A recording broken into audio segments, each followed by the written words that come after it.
Hi guys, Miss Davis here. Today we're talking about Module 4, Lesson 2. And in this lesson, we're talking about being able to use the place value chart to record the tens and ones in a two-digit number. So looking at this, I have this picture of the popsicle sticks. Now, before we even write how many popsicle sticks we have, let's look at this place value chart for just a second. We know whenever writing a number that the number that's all the way to the right, or that's all the way to the end of the number, is our ones. So this right here is where our ones place is.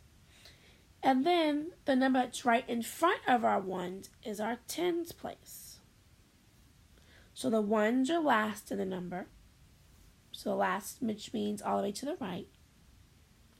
And then the tens are right by the ones, right in front of them. So looking at this, we're going to write how many tens and ones that we have into our place value chart. So I'm going to do my ones first.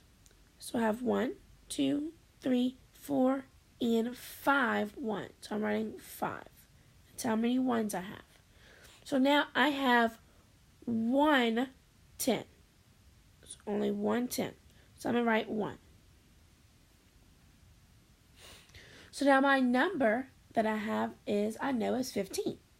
So 15 equals blank tens, blank ones. Oh, well, look at my place value chart. I know 15 equals 1 10 and 5 ones. So 15 is 1 10, 5 ones. Alright guys, that's it for this video.